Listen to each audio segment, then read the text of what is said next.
Bueno, pues buenos días a la clase del Seminario de Vida Artificial. Y la primera clase hablamos de John von Neumann, hablamos de cuál es la idea de la vida artificial y básicamente se trata de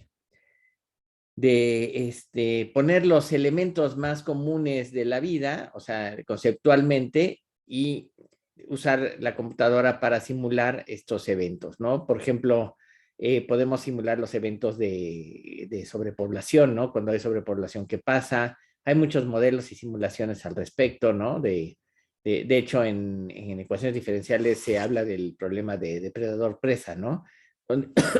Perdón, si no han tomado esa clase, esa materia, que seguramente la tendrán que tomar eventualmente, en las ecuaciones diferenciales, lo que tenemos muchas veces es que en el problema depredador-presa es que hay animales que se comen a otros animales, pero esos animales que se comen no se los pueden comer todos de inmediato porque entonces después se mueren los mismos depredadores porque no tienen más alimento que comer.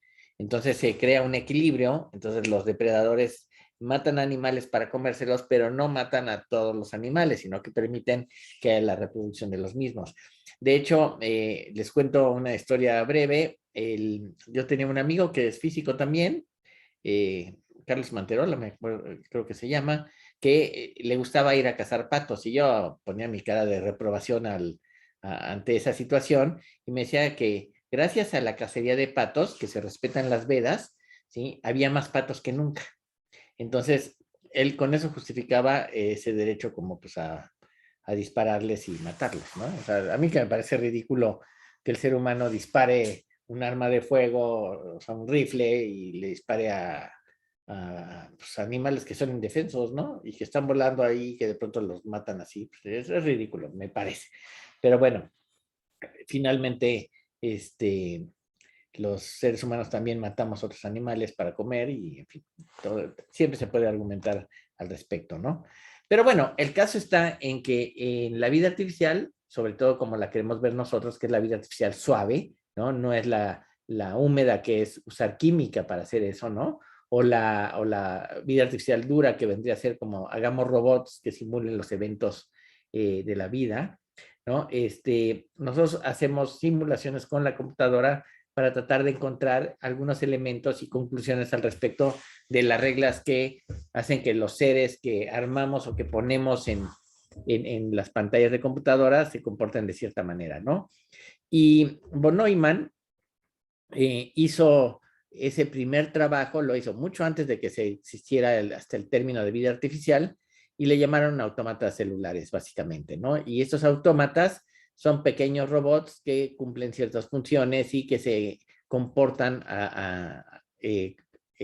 alrededor de un entorno de cierta manera. Si el entorno es muy agresivo para un puntito, que es un bichito, una célula, pues se muere, ¿no? Si es demasiado, si es bondadoso, entonces el bicho o la célula se puede reproducir y podemos ver lo que va pasando generación tras generación, ¿no? Y podemos ver que de acuerdo a ciertas reglas ocurren cosas interesantes y otras que no son tanto, ¿no? La realidad de las cosas es que las máquinas de von Neumann, o de von Neumann, como le quieran llamar, no son seres vivos, ¿no? Pero lo que demuestra es algo fundamental, que una serie de reglas basadas en la lógica eran suficientes para hacer máquinas que puedan reproducirse a sí mismas, que era lo que quería buscar von Neumann, ¿no? Y si regresamos a la biología, es razonable pensar que las células de los seres vivos son máquinas complejas que se autorreplican, porque pues tenemos, o sea, los seres humanos tenemos hijos, ¿no? Y hacemos copias de nosotros mismos, ¿no? Que esas copias en general son más favorables o sea, hay una evolución en ellos en general, ¿no? Desde luego que puede haber casos donde la replicación de un ser vivo, o sea, cuando nace un niño, puede nacer enfermo, con algún problema, y eso pues la dificultad se basa en que las reglas son ciegas y algo pasó en las reglas que hubo un cambio y ese cambio no fue favorable, ¿no? La mayoría de las veces los cambios no se ven enseguida, sino que se ven a través del tiempo, ¿no? Les decía, ¿no? Mi papá cuando nació, él me contaba que estuvo un mes con los ojos cerrados. Los bebés en ese entonces tenían los ojos cerrados, en 1920 y tantos, 30, ¿no? Y hoy en día los bebés desde el minuto uno están ya abriendo los ojos y fijándose en el entorno y demás, ¿no? Y son cambios que son muy burdos, pero son muy rápidos, ¿no? Entonces, bueno, lo que sí es que el hecho de hacer máquinas que se pudiesen autorreplicar en términos de software, ¿no? O en términos de reglas, ¿no? Encontró que, pues precisamente su tesis de que la autorreproducción es posible, ¿no? Con reglas que funcionan muy fácil, muy sencillas, no son muy complicadas, ¿no? Y podríamos decir que von Neumann logró prácticamente crear una definición de la vida basándose en la teoría de la información. Esto bajo el supuesto de que la reproducción biológica, que es en última instancia un evento meramente mecánico, ¿no? Al final de cuentas, cuando hay la reproducción biológica en los seres vivos, bueno, pues un espermatozoide fecunda el óvulo y entonces empieza a haber una serie de transformaciones en el óvulo y empieza a crecer una nueva vida ahí, ¿no? Y bueno, las conclusiones de von Neumann serían las siguientes, que primero, bueno, un sistema vivo de los que se inventa von Neumann encapsula una descripción de sí mismo, ¿sí? Es decir, tiene toda la información sobre sí mismo, ¿no? Y eso impide la regresión infinita porque se incluye una descripción de la descripción en la descripción. Es decir, tengo una descripción de la célula, ¿no? Que se encuentra dentro de la misma descripción, ¿no? Suena un poco recursivo, pero no es infinito, ¿no? No es la descripción de la descripción de la descripción de la descripción y nunca para, ¿no? Es una descripción de la descripción que se encuentra dentro de lo que estamos describiendo, ¿no? Que en este caso es una célula que contiene una serie de elementos, ¿no? Ahora bien, según von Neumann, la descripción tiene un doble papel. Es una descripción codificada del resto del sistema y al mismo tiempo es una especie de modelo de trabajo que no requiere de codificarse, ¿sí? Entonces, von Neumann habla de eso, ¿eh? No, hoy en día está superada estas ideas en cierto sentido, ¿no? Ahora, por ejemplo, este punto, que es el número 4, dice, hay una parte del sistema que se llama unidad supervisora, que sabe de este rol dual de la descripción y se asegura que la descripción se interprete de ambas maneras durante la reproducción, ¿no? Entonces, por un lado, cuando hay una reproducción de células, ¿no? Se crea el modelo de trabajo que no se decodifica y la descripción codificada del resto del sistema, ¿no? Eso ya no se cree hoy en día que ocurra, ¿no? Von Neumann decía, bueno, cuando se ocurren ciertas, describo yo mis células y las cuales se mueven en la pantalla y generan cosas un poco extrañas y demás, bueno, o sea, lo que generan se basa en la unidad supervisora que va diciendo lo que se tiene que hacer. Sin embargo, hoy en día se piensa que esas reglas ciegas permiten que funcionen todos correctamente, ¿no? Eh, Von Neumann habla de algo que se llama el constructor universal, que puede construir cualquier clase de objetos, incluyendo el sistema vivo, dadas las instrucciones correctas, ¿no? La reproducción ocurre cuando la unidad supervisora instruye al constructor universal a construir una copia nueva del sistema, incluyendo la propia descripción, ¿no? Entonces, cuando habla von Neumann de autorreplicación o de reproducción de los autómatas celulares, en realidad está hablando de recursión porque se recurre a sí mismo para crear una nueva copia, en donde el mapa genético está en el mismo autómata. Vamos, en ese sentido podemos decir que lo definido está en la definición. Y esto es una condición indispensable para que haya autorreplicación. La recursión es un tema que se ve en matemáticas en general, pero la recursión está también en el mundo real, ¿no? Los fractales son imágenes recursivas. Hablábamos de árboles que tienen un tronco y a su vez sacan tronquitos más cortos, que son las ramas, que a su vez se hacen más delgados, pero si no si los vemos a escala, podemos pensar que son como tronquitos cada vez más chicos, ¿no? Entonces ahí hay una imagen recursiva, las hojas de algunas plantas tienen eh, tienen cierta recursión claramente, ¿no? Porque se reproducen recursivamente, ¿no? Cada vez más chiquitas, ¿no? Y bueno, muchos de ellos se consideran fractales, ¿no? Pero bueno, a partir de ahí, el programa de von Neumann que escribió un italiano, ¿no? Por ahí anda disponible, después les paso el enlace, no sé si siga disponible, pero es muy complicado porque von Neumann no entendía muy bien el tema, y pues con razón, porque nadie había trabajado con eso, y le había puesto 28 reglas para poder hacer máquinas que se autorreprodujeran a sí mismas, ¿no? Pero llegaría el siglo XX y demás, y John Horton Conway, un matemático muy, muy famoso que ya falleció de COVID el año pasado, que decía que un matemático es un hechicero que revela sus secretos, ¿no? Eso decía él, ¿no? Pero bueno, él inventó un juego de computadora que se llama Juego de la Vida, el cual se diseñó, pues que hace 52 años, ¿no? Que el matemático John Horton Conway. Él lo hizo en la Universidad de Cambridge, Inglaterra, en ese tiempo. El Conway fallecería en Estados Unidos, no sé si estaba en Princeton o en qué universidad, ¿no? Pero estaba en otra universidad, ¿no? El juego de John Conway, que ahorita lo vamos a analizar, se hizo muy popular desde que Martin Gardner, en su columna de octubre de ese año, en 1970, en la revista Scientific American, hablara de las ideas de dicho matemático. Martin Gardner, para los que no sepan, fue un filósofo matemático muy divulgador, o sea, un divulgador estupendo de la ciencia, escribió 40 o 50 libros y por muchos años fue el que escribía una sección en Scientific American que se llamaba Metamatemáticas, ¿no? Entonces, Gardner es un referente importante, ¿no? Pero más allá entonces, bueno, le publicó un artículo sobre el juego de la vida de Conway en la revista Scientific American de ese año y se volvió muy popular. Pero más allá de ser un pasatiempo así simpático, ¿no? El juego de la vida de Conway contiene las ideas que originalmente von Neumann intentó plasmar en su autómata celular. Lo importante es que Conway halló una serie de reglas simples para su autómata celular en 2 dimensiones, que permitió superar las dificultades que von Neumann tuvo en su momento para crear máquinas que se autorreplicaran, ¿no? Sí, murió en la Universidad de Princeton, y el juego se llama Juego de la Vida, que en realidad no es un juego, en realidad el juego de la vida es una especie de solitario, ¿no? Van a ver ahorita, se ponen una serie de células y se ve qué pasa, ¿no? Bueno, el juego de la vida ocurre en un tablero cuadriculado en donde cada casilla puede haber una célula o no haber nada. Es un punto en la pantalla, ¿no? La idea es acomodar una serie de células en la malla cuadriculada y observando las vecindades de cada célula, cada cuadro, pues, utilizando las reglas de Conway. Ahorita les voy a mostrar cómo son las reglas que inventó Conway.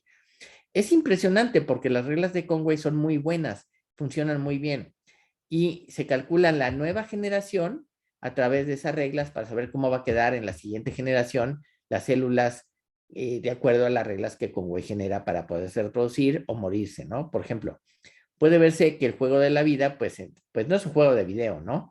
El jugador no hace más que poner la estructura inicial de las células en la pantalla y el programa funciona solito, ¿no? No hay que hacer nada, ¿no?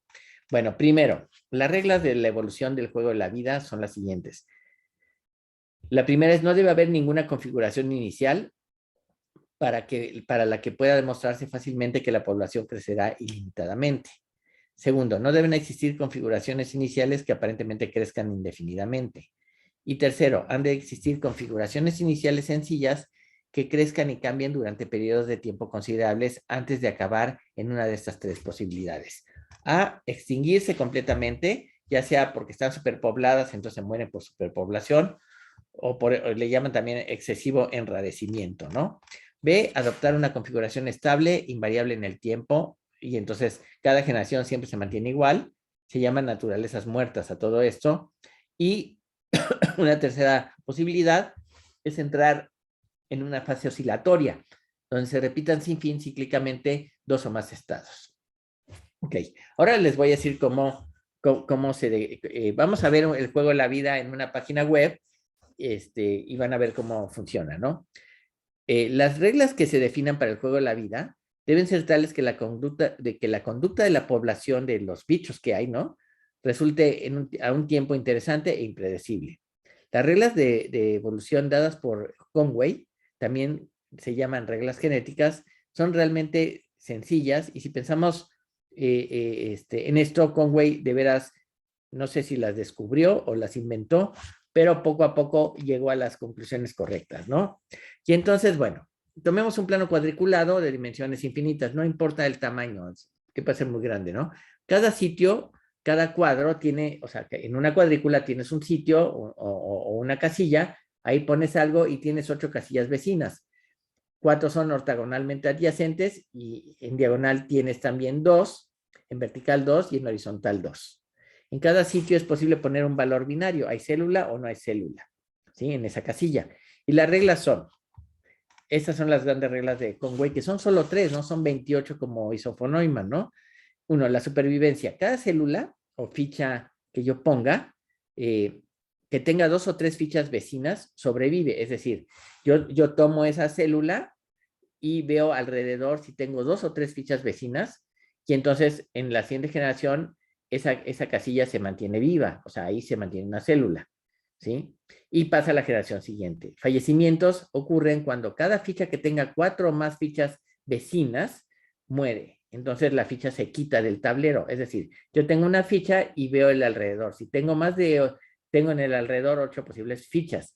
Si tengo 4 o más, entonces se muere la ficha que estoy atendiendo, exactamente el centro, ¿no? Eso es retirar el tablero por sobrepoblación. Las fichas con una vecina o solas, si solamente hay una vecina o no tiene ninguna, es un punto nada más alrededor aislado, se muere por aislamiento. Y los nacimientos, cada casilla vacía adyacente a exactamente 3 cifras vecinas, 3, ni más ni menos, es casilla generatriz. Es decir, en la siguiente generación habrá que colocarse una ficha en esa casilla. Si yo tengo 3 fichas, una al lado de la otra, ¿no? Se genera eh, si tengo una casilla vacía, pero alrededor de ella hay 3 fichas, en esa casilla vacía voy a generar una casilla, una célula nueva. Ahora lo van a ver, ¿no? Es importante hacer notar que todos los natalicios y fallecimientos ocurren simultáneamente y constituyen en su conjunto una generación en particular. El paso del tiempo T es el que se llama el tic del reloj. Vamos a ver entonces, por ejemplo, algunas ideas. Déjenme que les... Vamos a ver inicialmente, les comparto. Ese es el juego de la vida, ¿sí? Y tengo aquí 5 fichas. Voy a poner, por ejemplo, voy a quitarlas. Este es un programa que se corre en línea, ¿no?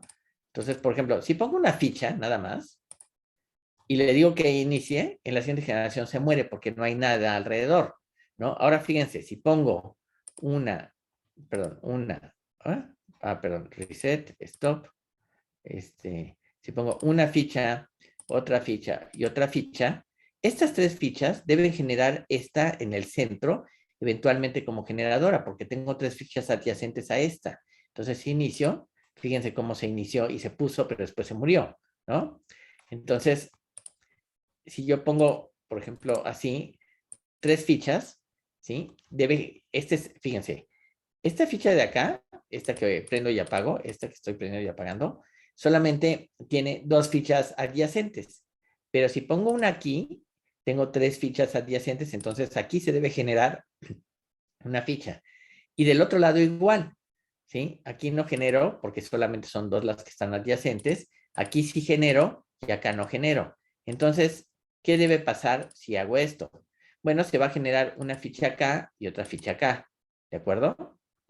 Y entonces, además, por otro lado, tenemos que ver que esta ficha, esta que estoy aquí prendiendo y apagando, solamente tiene una abajo.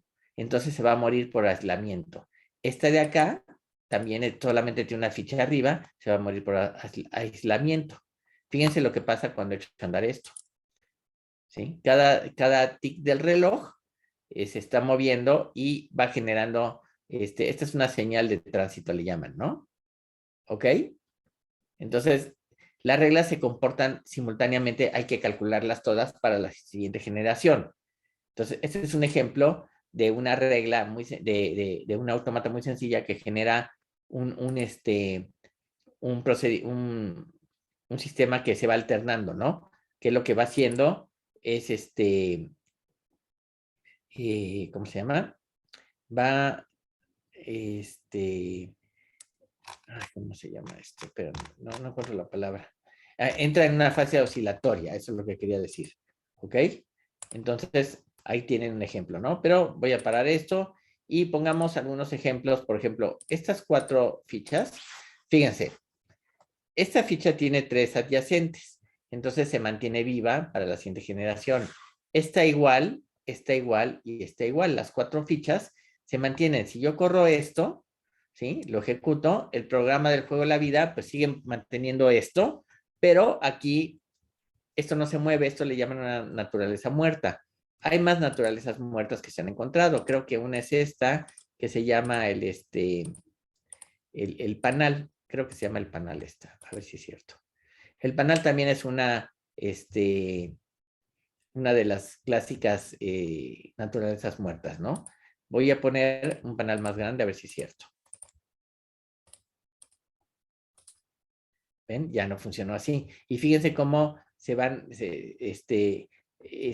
uniendo. Por ejemplo, voy a parar acá. Imagínense que pongo acá una y acá pongo acá. Pues obviamente, aunque esta sea un autómata, una naturaleza muerta que no cambia, cuando acá se ponga una y acá se ponga otra y desaparezcan estas, ya voy a tener este evento y entonces voy a tener que calcular y entonces sí va a cambiar porque ya tiene interacción con el otro. Miren lo que pasa. Entonces voy a ponerle aquí, nada más así, y miren, ¿ven cómo cambió? Y como podrán ver, genera una serie de cosas un poco curiosas, ¿no? ¿Sí? Ok, bueno, ahora regresamos con, con las, con más del juego de la vida, ¿no? Bueno, se puede descubrir que ciertas configuraciones iniciales, ¿no? Distintos de cero, es decir, con casillas, con células, las generaciones subsiguientes van experimentando cambios constantes. Algunos parecen insólitos y otros parecen inesperados. En algunos casos, la sociedad del juego, la vida, termina por extinguirse. Se eliminan todos los sitios donde hay células, ¿no? Y esto puede pasar después de muchas generaciones. Sin embargo, casi todas las generaciones terminan por alcanzar figuras estables, que Conway mismo bautizó como naturalezas muertas, incapaces de cambio o formaciones que oscilan por siempre, ¿no? En un principio, el inventor de este juego conjeturó que ningún patrón inicial podría crecer ilimitadamente. Dicho en otras palabras, ninguna configuración compuesta por un número finito de fichas puede crecer hasta rebasar un límite superior finito, que limite el número de fichas que puede contener el campo del juego. Seguramente esto es la cuestión más difícil y profunda que plantea ese pasatiempo. Es decir, se puede crear una configuración que crezca ilimitadamente, ¿no? Conway ofreció un premio de $50, fíjense cómo es el mundo, ¿no? O sea, Conway, un matemático, ¿no? Ofreció un premio de $50 a la primera persona capaz de probar o de refutar la conjetura antes de que finalizara el año 1970. Una forma de refutarla sería dar una configuración que generación tras generación añadiese más piezas al terreno del juego. Un cañón, por decir alguna configuración que repetidamente dispara objetos en movimiento, o bien una cosa que le llamaban el tren puff puff, configuración que al paso del tiempo avanza dejando tras de sí una estela de humo, ¿no? La conjetura de Conway, que decía que no había ningún patrón que pudiese crecer indefinidamente, se refutó en noviembre de 1970. Un grupo integrado en el proyecto de inteligencia artificial del MIT, comandado por William Gosper, halló un cañón lanzadeslizadores, el cual genera un deslizador cada 30 pulsos de reloj o generaciones. Un deslizador es una configuración de puntos en la pantalla, ¿no? La existencia de tal cañón suscita una interesante posibilidad de que el juego de la vida pueda simular una máquina de Turing. Y sabemos que una máquina de Turing es una máquina universal que puede ejecutar cualquier cálculo. De hecho, el juego de la vida de Conway es una máquina de Turing, es Turing completo, ¿eh? Así que una máquina de Turing puede generar cualquier cálculo, ¿no? O sea, perdón, el juego de Conway, el juego de la vida, puede calcular cualquier cosa, ¿no? Si el juego permite esta alternativa, entonces la siguiente pregunta a resolver es si sería capaz de poderse crear un constructor universal, de lo cual se encontraría una máquina con capacidad de autorreproducción no trivial. Desafortunadamente, a la fecha, no ha podido construirse algo parecido, ¿no? La máquina de Turing fue descrita por el propio Turing en el 36, quien la llamó una máquina automática. Esta máquina no está diseñada con una tecnología de computación. Es un dispositivo hipotético que representa una máquina de computación.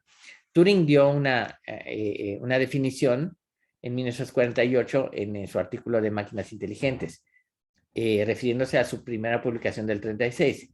Turing escribió que la máquina de Turing, así llamada una máquina de computación, aquí llamada una máquina de computación lógica, consistía en una ilimitada capacidad de memoria obtenida en la forma de una cinta infinita marcada con cuadrados, en cada uno de los cuales podría imprimirse un símbolo. En cualquier momento hay un símbolo en la máquina llamado el símbolo leído. La máquina puede alterar el símbolo leído y su comportamiento está en la parte determinada por ese símbolo. Pero los símbolos en otros lugares de la cinta no afectan el comportamiento de la máquina. Es decir, la máquina de Turing es una máquina que es una cinta que tiene instrucciones. Entonces, cada instrucción se va ejecutando, ¿no? Por eso la computadora es una máquina de Turing, ¿no? La cinta se puede mover hacia adelante o hacia atrás, lo cual permite loops, ¿no? Que es muy importante en cómputo, ¿no? Y son las operaciones elementales de la máquina de Turing.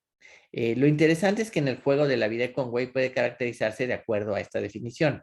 En principio es posible usar configuraciones muy específicas como la de los deslizadores, que es una estructura muy de puntos en la pantalla, para llevar a cabo cualquier cómputo que puede efectuarse con la más potente de las computadoras digitales. Mediante la exposición de cañones, lanzadeslizadores y otras formas de vida, en principio es posible calcular pi, la raíz de cuadrada de 2, o cualquier número, con cualquier número de cifras decimales, ¿no? Entonces, un deslizador, déjenme ponérselos, déjenme compartir de nuevo la pantalla.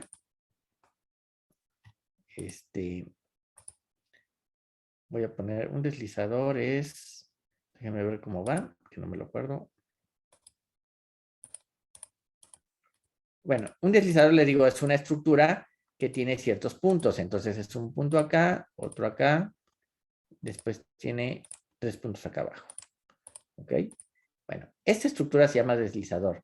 Y la verdad es que William Gosper y amigos del MIT que trabajaron sobre este tema, probablemente se dieron cuenta que, bueno, vamos a trabajar en nuestra matriz con 5 puntos, ¿no? Vamos a trabajar, por ejemplo, si trabajamos con 3 puntos, tenemos siempre, pues, esta fase oscilatorio, ¿no? Si ponemos 4 puntos, por ejemplo, en esa estructura, ¿qué es lo que pasa? Y si ponemos 5, ¿no? Los más juntos posibles, vean lo que pasa. Voy a quitar estos para no distraernos, ¿no?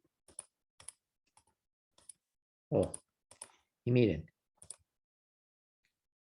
fíjense cómo es un bicho como que se mueve, ¿no? ¿Ok?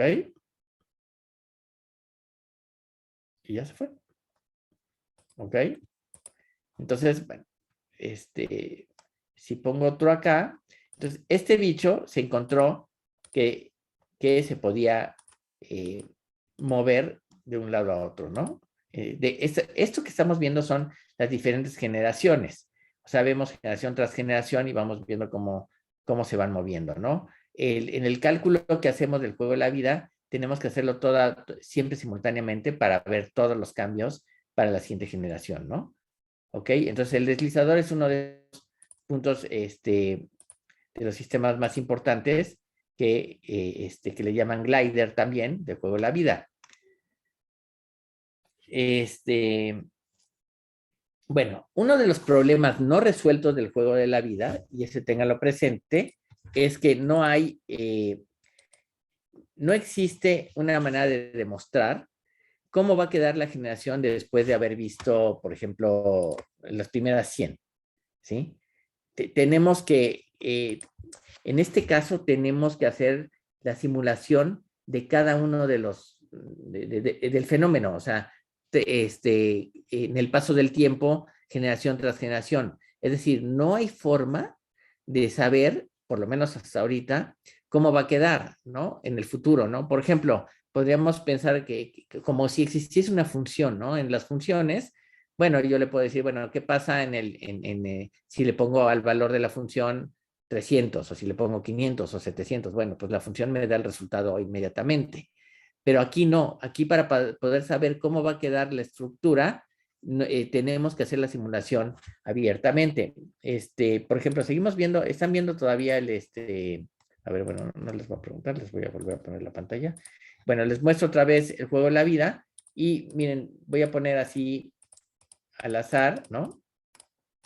Voy a ir poniendo... Profesor, una duda. Mande. ¿Está demostrado que no se puede saber el, digamos, el enésimo estado o nada más hasta ahora no tenemos ninguna forma de saberlo? Bueno, hoy en día nadie ha podido probar que tengas una configuración. Por ejemplo, ¿ves esta configuración que acabo de poner? ¿No? La pregunta que te haría es, a ver, ¿qué pasa en la generación 72? ¿Cómo queda esto? Nadie sabe. Tienes que hacer la simulación. ¿Sí? No tenemos ninguna herramienta en la matemática que nos permita saber, sin hacer el cálculo uno por uno de cada generación, cómo va a quedar, ¿no? Nadie ha encontrado una manera de poder probar eso, ¿no? O sea, eso es algo así como tratar de probar que eh, y algunas de las conjeturas en matemáticas, ¿no? Ahorita les platico de una de ellas, ¿no? Entonces, por ejemplo, si empiezo, fíjate, cada generación que va ocurriendo, y fíjate, después de toda esa generación que puse, terminó como un panal, ¿no? Y con dos naturalezas muertas, ¿no? Estas siguen trabajando, pero ya no cambian nunca, porque tiene tres elementos siempre asociados, ¿no? Fíjate, este primer elemento, este de acá, ¿no? Ah, bueno, aquí ya lo quité, perdón. Tenía así, así, así, así, así y así. Este elemento de acá, este que quito y pongo, tiene tiene dos asociados, ¿no? Acá, y este se muere, ¿no? Creo, no. Este es 1, 2. A ver, este tiene 1, 2, 1, 2, 1, 2. Bueno, sobrevive, ¿no? Cuando hay no, son tres o más, sobrevive. No, tres o más se muere. Tres o uno o dos sobrevive. Entonces tiene dos, ¿ves? Bueno, aquí tiene tres que sobreviven, hasta tres sobreviven. Entonces, si corres esto, no pasa nada. Aunque está corriendo el tiempo, no sé si aquí se muestra, no, aquí no hay en ningún lado, debería mostrar, por ejemplo, el estado, o sea, en qué generación voy, ¿no? Pero se sigue moviendo, ¿no? Si yo pongo aquí, para que veas, por ejemplo, si pongo aquí uno y lo corro, sí, se está moviendo generación tras generación, pero estos de acá no se mueven a pesar de que se siguen calculando, ¿no? ¿Ok? Pero no tenemos, hoy en día nadie sabe, nadie tiene, nadie sabe cómo, digamos, ver hacia el futuro y decir, bueno, ¿qué pasa en la generación 200? Pues nadie sabe, hay que hacerlo a mano, ¿no? Ese es el problema un poco, ¿no? Exactamente, el problema es equivalente al problema de si un programa termina o no. Por ejemplo, en Prolog hay programas que son no deterministas, ¿no? Entonces no sabes si va a terminar en un tiempo, ¿cómo se llama? Polinomial, ¿no? Que le llaman, ¿no? Y son los programas más difíciles, ¿no? Porque son los problemas NP, ¿no? Que son los problemas que no se pueden resolver en tiempos polinomiales, supuestamente. Miren, déjenme mostrarles otro de los ejemplos de esto. Déjenme que les voy a poner. Este es un problema muy conocido en matemáticas. Es un problema muy sencillo. Dejen que voy a compartirles mi pantalla.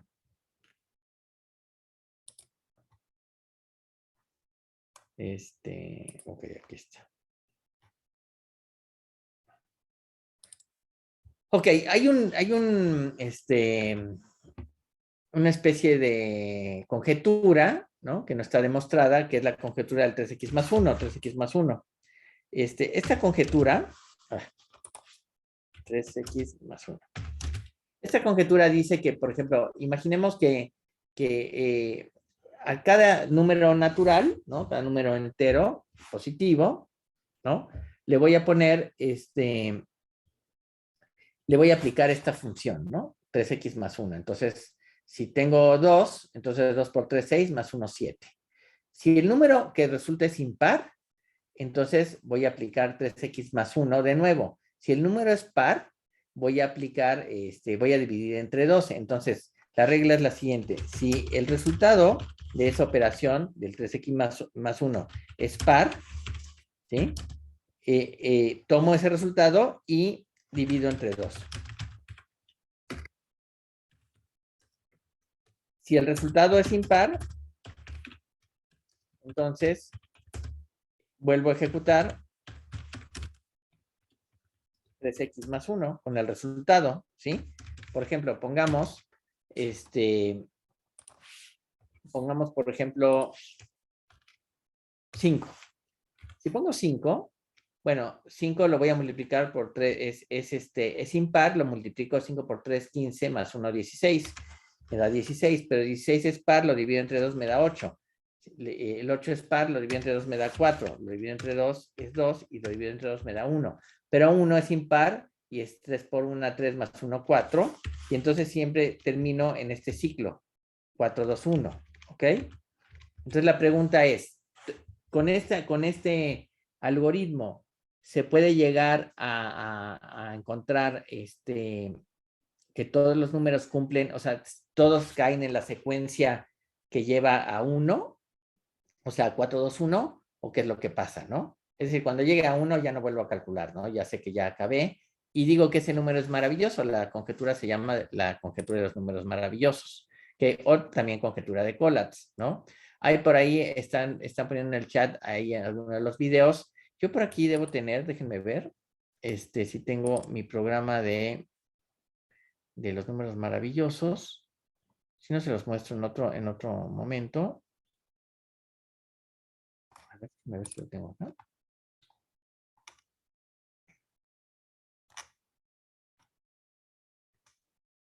No, creo que no lo tengo acá.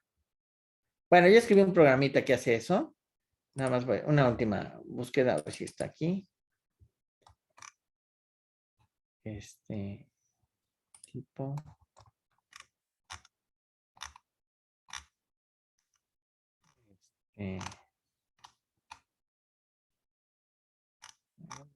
No tengo acá. Qué raro.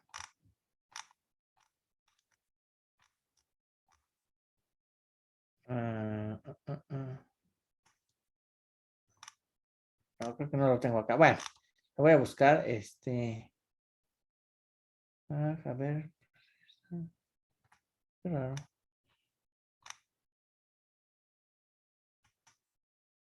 A ver, una cuestión. Déjenme ver nada más un segundo, a ver si se los puedo mostrar.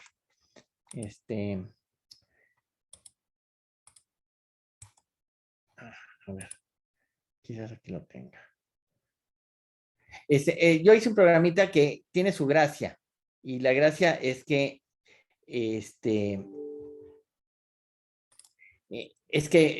por ejemplo, cuando programamos, tenemos los tipos que son, pues, long integer, integer normal y demás, pero aquí necesitamos precisión muy alta, ¿no? Como de big numbers, ¿no? Como de números muy grandes. Y déjenme ver si lo tengo.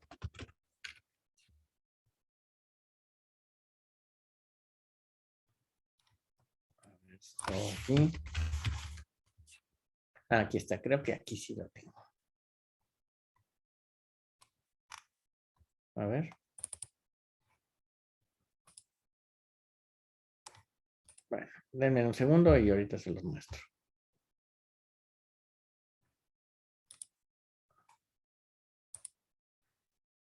Ok.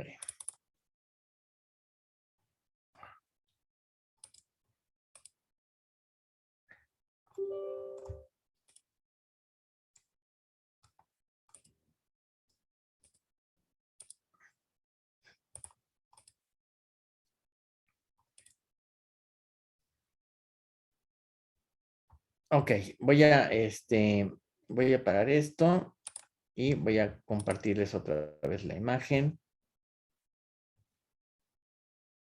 ¿Dónde está? ¿Dónde está? Aquí está. Bueno, miren, yo escribí un programita que hace eso y es la conjetura de Collatz y entonces sigue esa misma regla. Por ejemplo, si yo pongo el 5, ¿no? Y le digo que ejecute, ¿no? Archivo y que simulación procesa, pone 5, después 16, después 8, 4, 2 y 1 y termina, ¿no? Bueno, pero puedo poner un número más grande. Creo que es que Conway decía sobre esa conjetura, pongámonos así 21 y vean lo que pasa, ¿no? Y entonces procesamos. Y, bueno, 21, o era 22, a ver, o 22. Bueno, 22 tiene, fíjate, 22 pasa a 11, que es la mitad. 11 es impar, llega a 34, 34 es par, la mitad es 17, impar, multiplica por 3 y le suma 1, da 52, lo divide a 26 entre 2, después queda, lo vuelve a dividir entre 2, queda 13, 13 por 3, más 1 da 40, y 40 a 20, después a 10, después a 5, después a 16, 8, 4, 2, 1, ¿no? Pero, bueno, esos son números muy chiquitos, pero podría poner un número tan grande como se me antoje, ¿no? Y ver si cumple con la conjetura, ¿no? Y ahí va, ¿no? Este número es un número también que cumple con la conjetura, y aquí están todos los cálculos que se hacen, ¿no? Es un número que no cabe en los tipos normales de la computadora, ¿no? Creo que Python ya tiene, ya puede manejar números infinitamente grandes. Yo usé una biblioteca para Delphi que hace eso, y bueno, y lo hace bastante rápido, ¿no? Pero poner todavía un número más grande, ¿no? Aquí déjenme que tenga un espacio, y simular, procesar. Y ahí va, ¿no? Pero ojo, otra vez el problema es que tengo que hacer la simulación para saber si el número cumple o no. O sea, no puedo decidir que este número cumple con la conjetura, nada, o sea, no hay ninguna fórmula que me lo demuestre. Tengo que hacer la simulación justa y precisa. Y es lo mismo que pasa con el problema de ¿dónde está aquí? A ver, ¿a poco lo cerré? Ah, aquí está.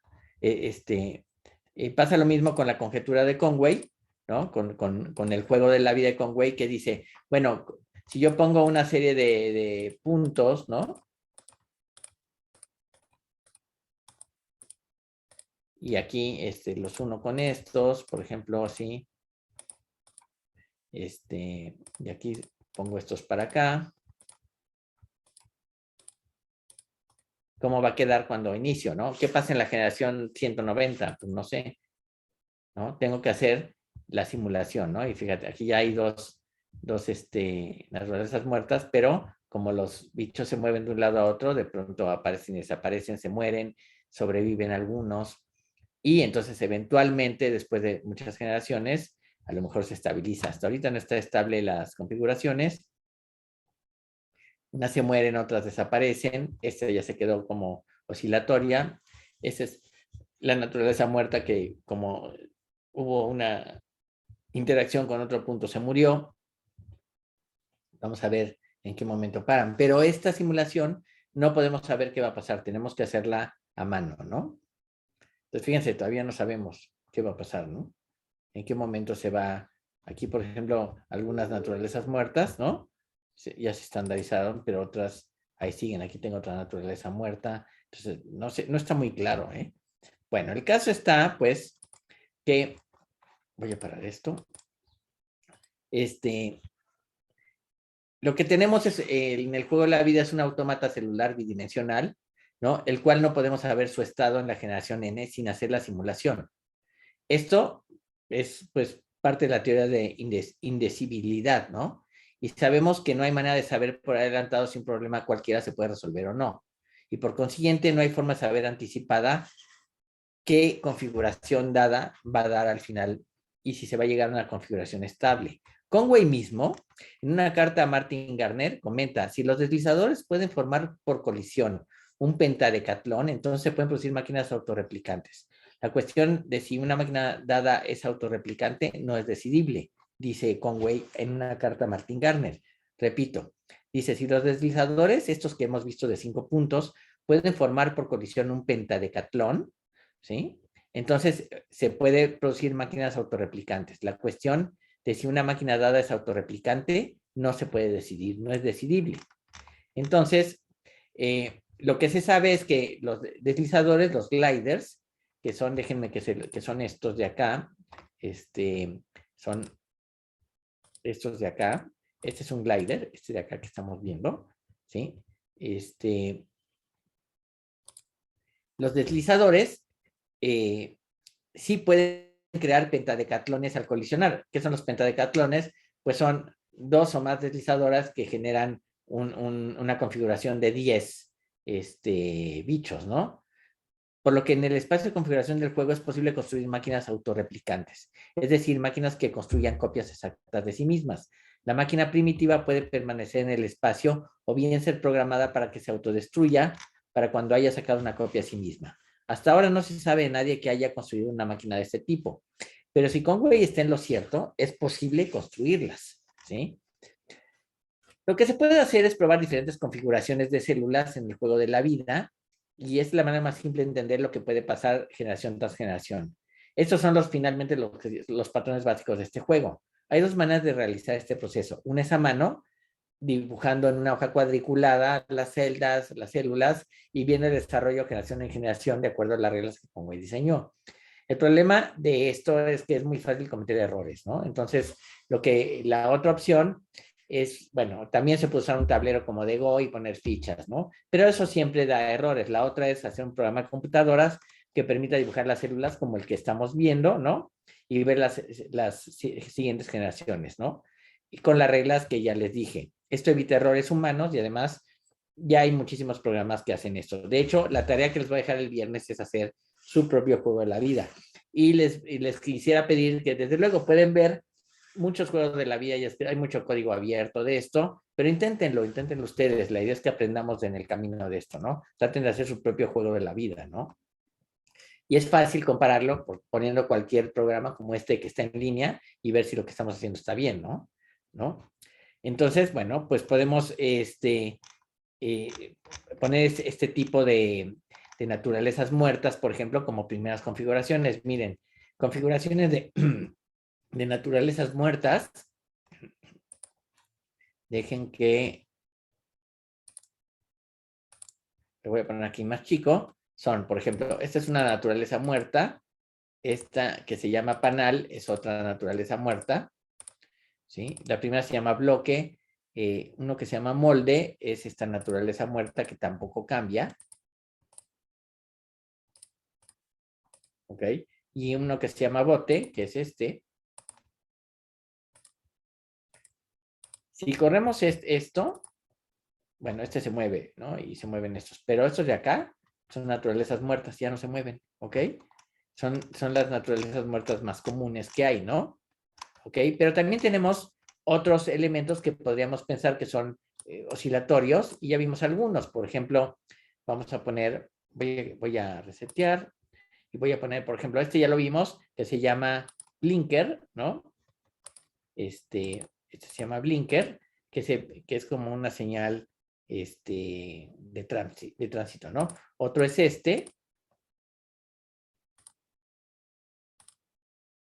no, perdón, así, que parecen dos paréntesis, ¿no?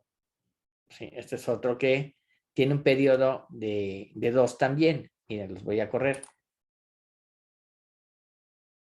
¿Ok?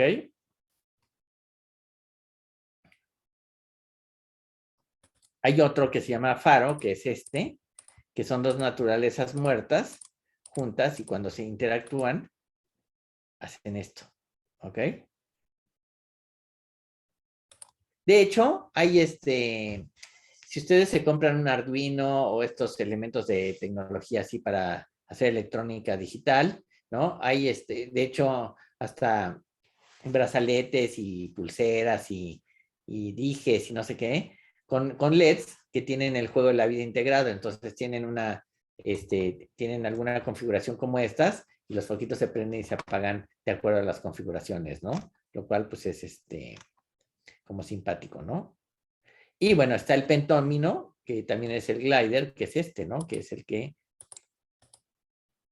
pues estoy... No, oh, y ¿no? Y si lo inicio... no, el pentónimo... esta es una F, perdón. El que vimos fue el glider, que es el que se va moviendo. Pero esta estructura así, como una F, ¿no? Así, se mueve de cierta manera, ¿no? O sea, el pentómino es uno de los más simpáticos, esa estructura porque se llaman patrones Matusalén, porque pueden evolucionar por largos periodos de tiempo.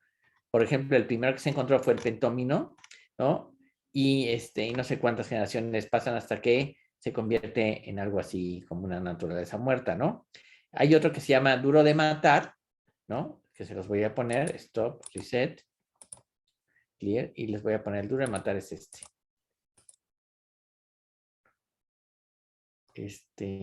Pongo 3, 2, 3, 2, 3, acá pongo 1, perdón, aquí. Este es duro de matar.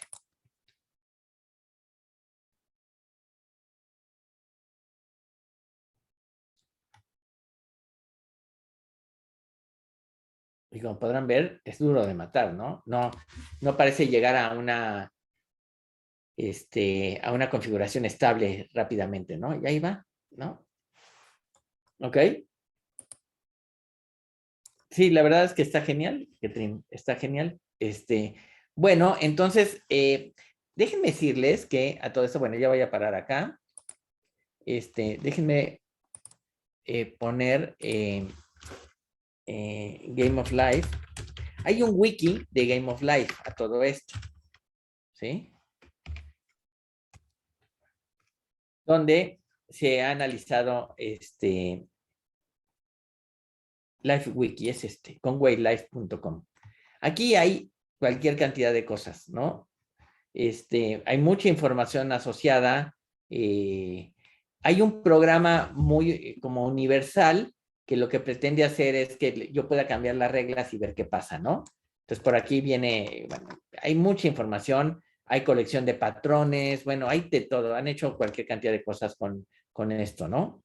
Entonces, everything else, bueno, hay montones de cosas, algoritmos, libros de artículos, discusiones, o sea, es todo un mundo, ¿no? Es todo un mundo el juego de la vida, ¿no?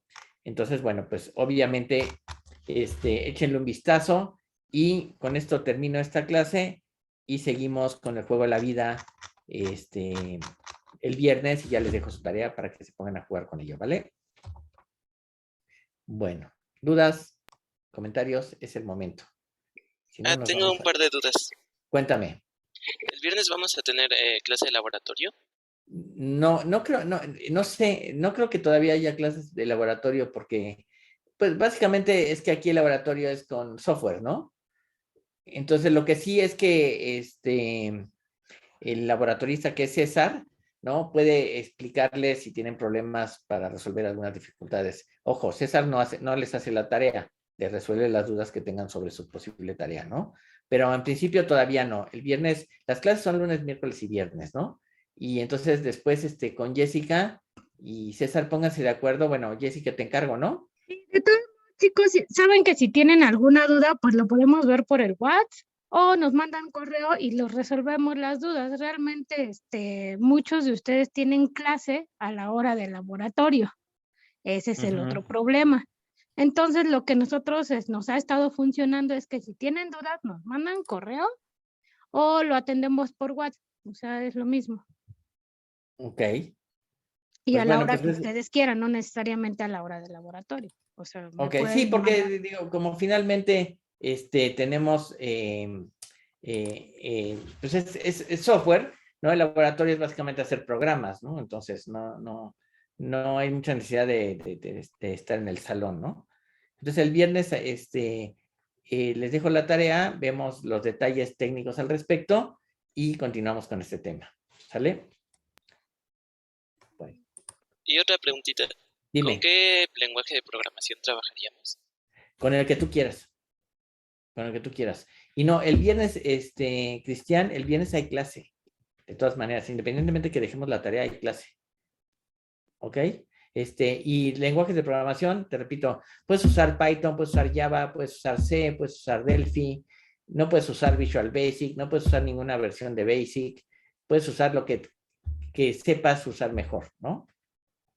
No tenemos problema, pero desde luego tenemos que ver tu código fuente y que funcione, ¿no? ¿Ok? ¿Sale? Sí, de acuerdo. Y entonces, solo tendríamos 3 horas, ¿no? A la semana. Sí, son 3 En las horas Ajá. porque clases. sí, A la hora del exactamente. laboratorio no va a haber, chicos. Sí, no, salió no hay algo. laboratorios, pues. Sí, porque pues no. Aunque las tareas oficialmente tú lo en hay, tu pues casa. no hay, o sea, no tiene sentido, pues son las tareas que hay que hacer y pues es software, ¿no? ¿Sale? Vamos, no veo tareas extras en el laboratorio. Bueno, pues entonces, si no hay más dudas y demás, pues entonces terminamos y nos vemos